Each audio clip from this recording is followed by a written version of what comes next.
Is it okay that I have this bar going across my face?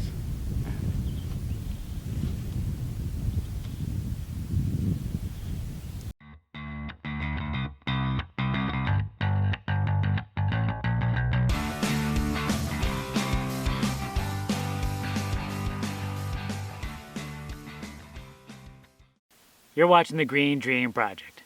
Jim here. And Jessica. And we're here today in the newly built garden. In our previous episode, we talked about raised beds versus sunken beds. And why we're going with sunken beds. That's what we're doing out here. Now today, we're going to go over how we're constructing our sunken beds. So after we constructed this thing, we put the chickens in here. And they help prep the ground. They kind of scratched a little bit, laid a little manure, just generally getting the ground ready, right? Yep, a little bit at least.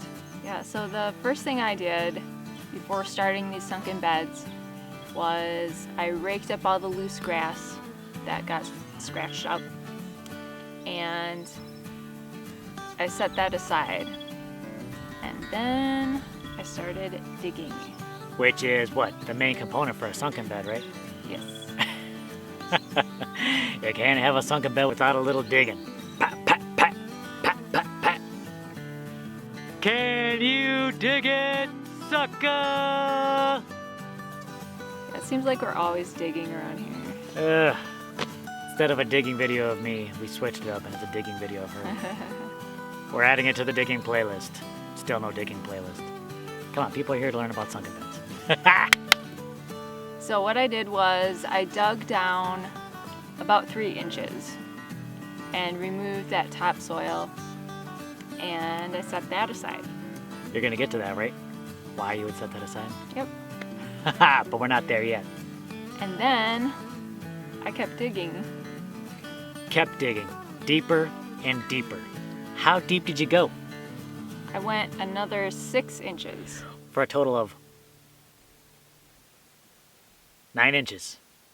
And those bottom 6 inches of soil, I actually put along the edges of the sunken bed, where the walkway is going to be, to kind of create a little mound there.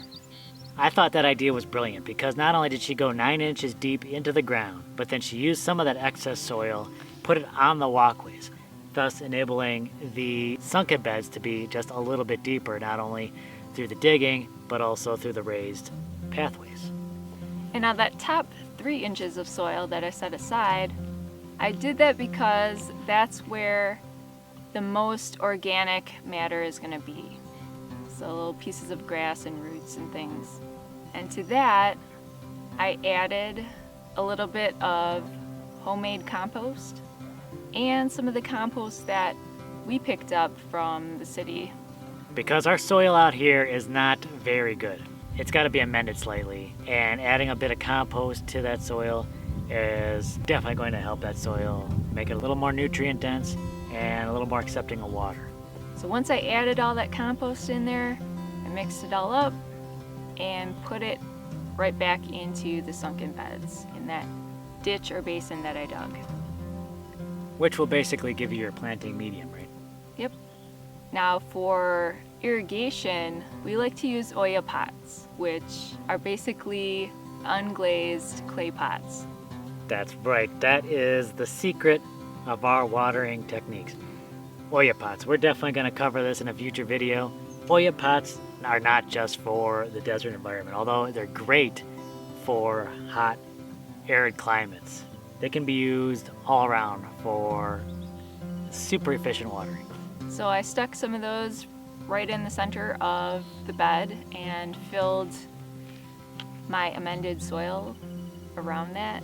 On top of the soil, I added a light layer of that grass that I had raked up with a little bit of chicken poo mixed in there. Chicken poo. And then on top of that, I put a layer of mulch, about 3 inches thick.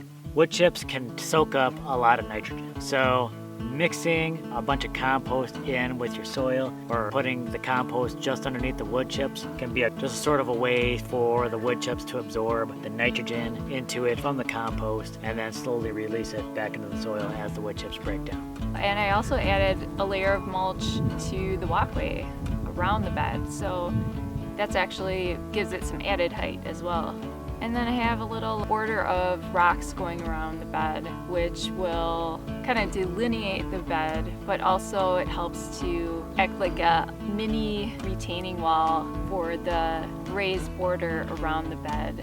Wood chips along the pathway is a great idea, and I'll tell you why. A couple of things. One, when it rains or whatnot, that water is going to soak into the soil, and the wood chips will help keep that water in and around the garden. So not only is water infiltrating the beds deeper, but it'll infiltrate the walkways, and the whole area will just hold the water all that much better. And it won't be as muddy. So like, let's say if it rains, the garden would just be a muddy mess. The mounded up soil for the walkways would just probably leak right back in to the sunken beds, thus negating the sunken bed. The wood chip should help stabilize that. Also, with the addition of the rocks around the pathway, one thing we've noticed is that there's a ton of spiders around here, and they love these rocks. So by bringing some of these rocks, placing them around the sunken beds, we're hoping we'll create a nice little home for these spiders, thus giving a little insect protection. And some types of spiders like the mulch too. Yeah, so it'd be really creating a habitat for some of these predators to take care of some of the nuisance insects. And mulch, you know, if you lay it down thick enough, it can suppress weeds too. Booyah! So we really appreciate you coming along as we tell you about how we constructed our sunken beds. Again, very super efficient technique, especially for growing in hot, arid climates. And with the addition of the olla pots, crazy efficient. If you have any questions on what you've seen here, what we've talked about, questions, comments, concerns, leave that down below. We'll do our best to try and answer those. Thanks a lot for joining us, everyone. We really appreciate you stopping by. We hope you enjoyed this. If you haven't subscribed yet, please do. We'd love to have you around. We'll catch you on the next episode. Bye.